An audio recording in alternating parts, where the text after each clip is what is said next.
We pick up our classic-looking boat for the beginning of our journey. A check of the modern electrical panel shows everything is good to go.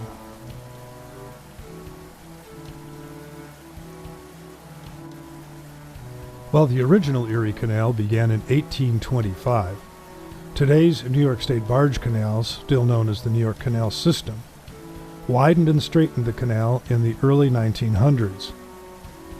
Today's canal is a far cry from the horse and mule-drawn boats of yesteryear.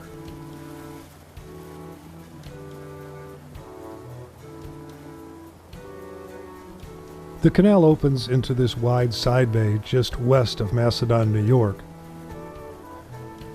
The shallow waters provide boaters with smaller boats access to lakefront living.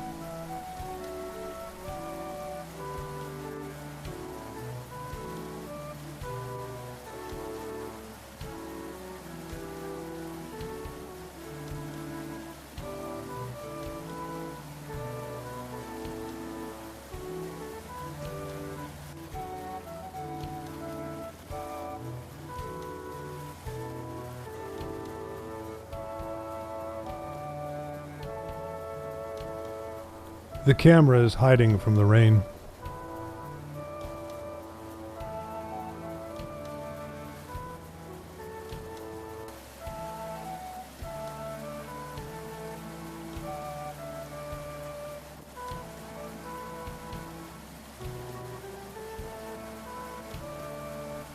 This lovely Dutch barge is tied up in Fairport, but we're going to spend the night in Pittsford, New York. There's plenty of places to eat and drink in Pittsford, and it has a nice historic district.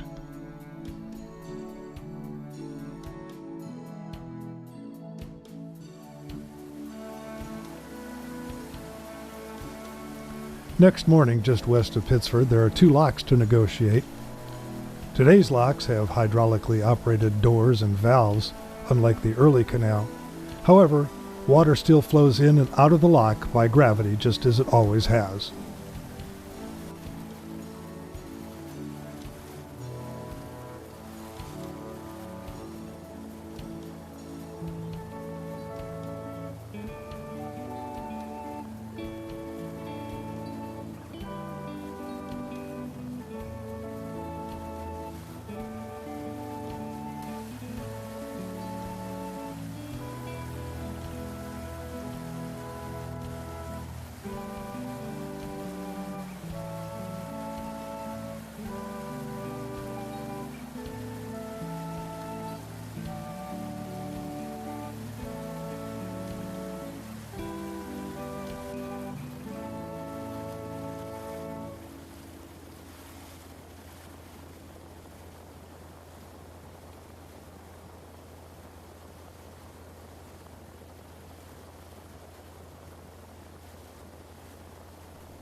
South of Rochester, Interstate 390 runs over and alongside the canal.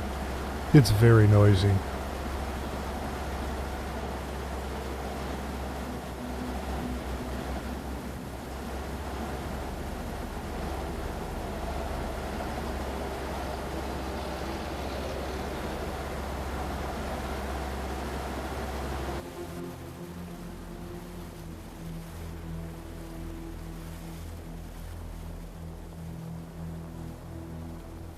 A bit further on, another hire boat is returning to base, bringing their vacation to a close.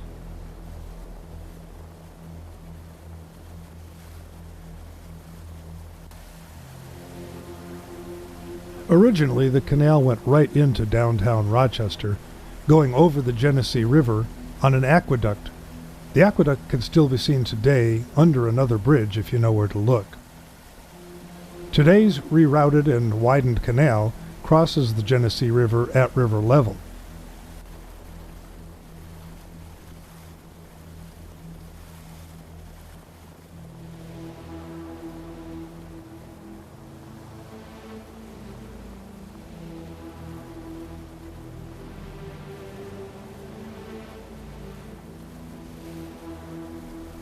Just west of the Genesee River are these graceful pedestrian bridges.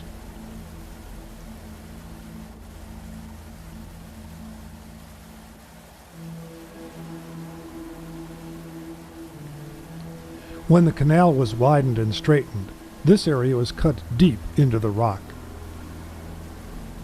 This means we've got very steep rock banks on both sides and very little scenery. Another hire boat returning to base is a welcome diversion.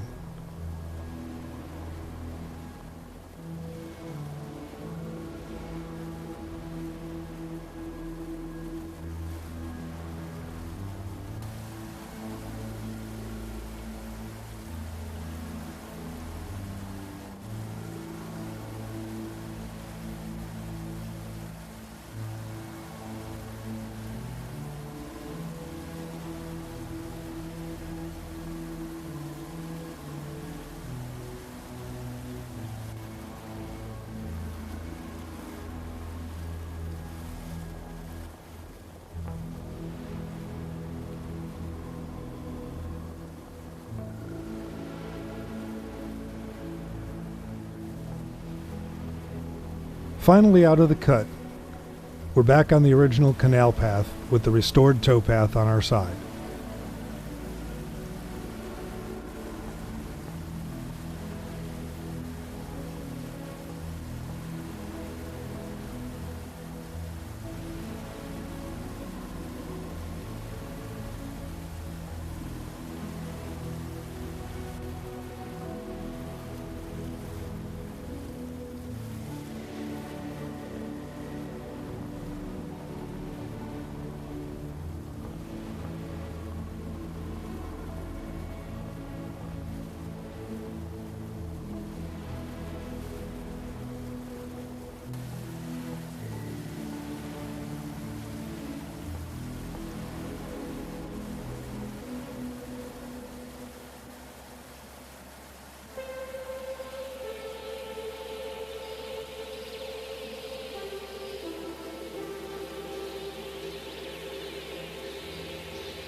The stop for this evening will be the small town of Holly, New York.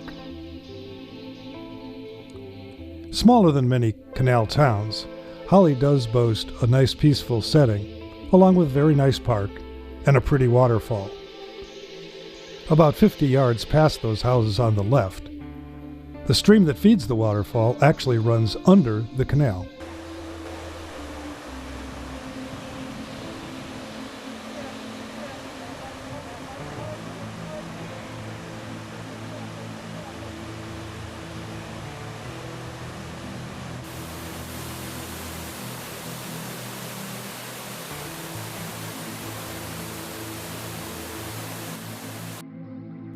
The park at Holly also includes this intriguing little item.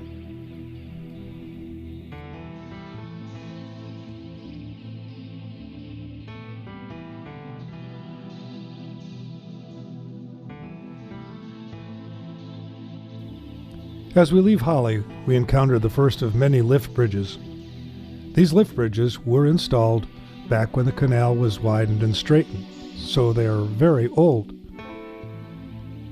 Many feature the exact same design, I'm sure to keep costs down. One of the interesting features is on the right-hand side, where pedestrians can climb up a stairway, go over the bridge even when it's up, and back down the other side. Cars, of course, have to wait.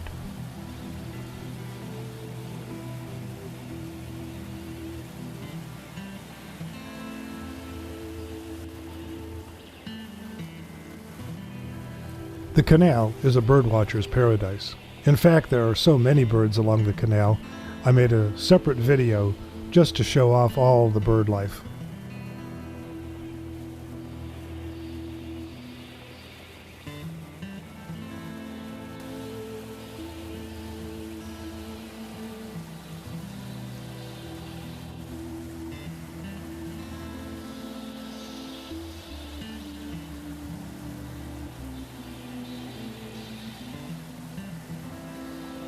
I thought it would be interesting to show a view from the driving position. Seeing over the bow of the boat is a bit like looking out the front of the Concorde. Of course, fortunately, we're not going anywhere near as fast.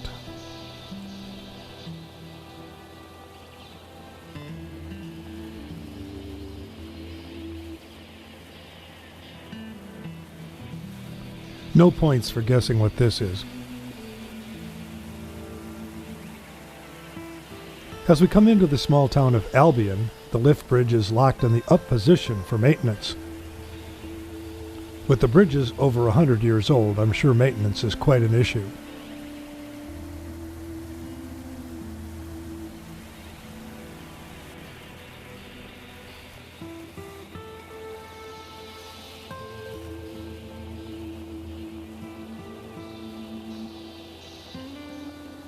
In many places, the canal follows a gentle curve, which matches the topography of the land. By following the topography, canal engineers didn't have to build quite so many expensive locks.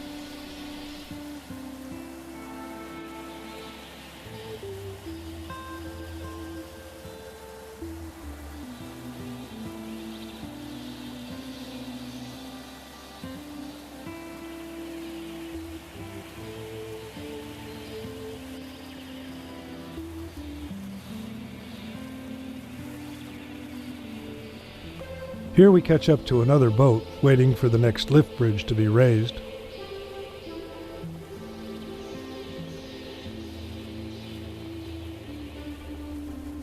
Bicyclists on the towpath shout questions to the other boat. People along the way are often interested in the history and how much fun it is to have these boats.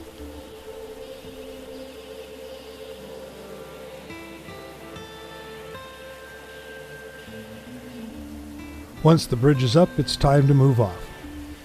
The first boat in is usually the first boat out, unless the second boat is much faster.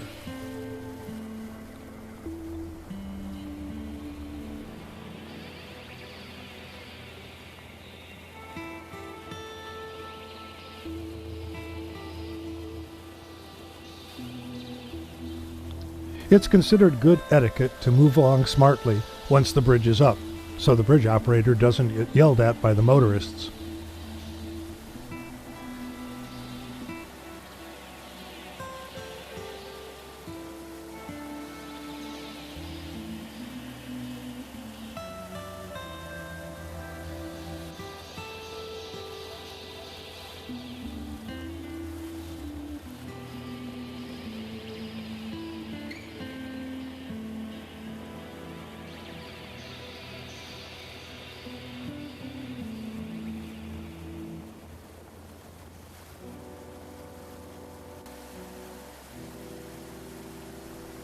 Orchards, vineyards, and large farms dot the area here.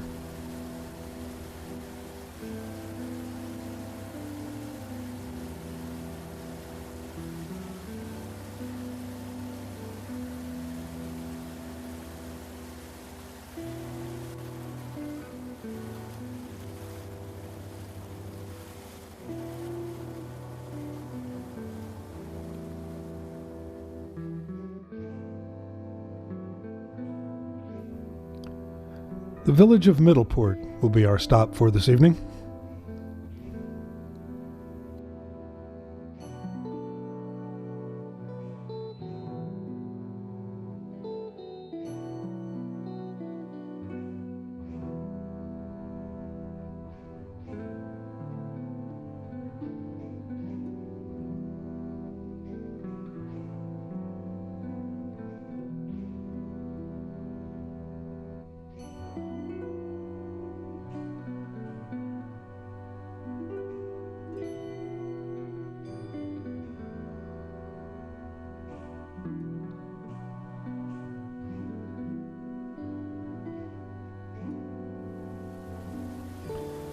Next morning finds us back among the farm fields, in this case a lot of corn, along with orchards and vineyards. There's also some towpath maintenance going on along the one side.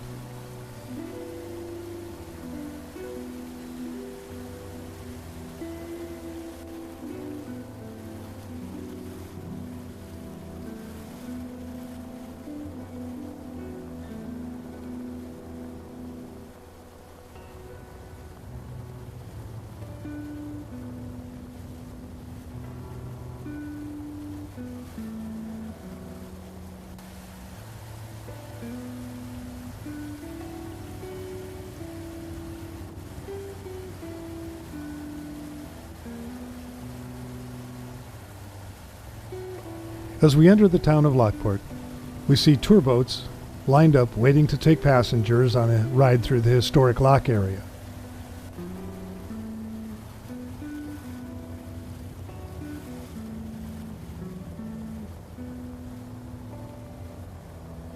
The church spire and one of the many bridges signal our arrival near the locks. Once past the locks, power lines carrying power from the Niagara region all across the northeast tower over the canal.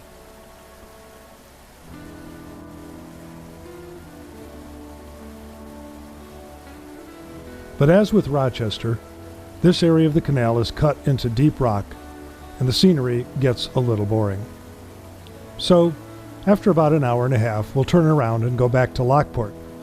We'll cover that in more detail in Part 2.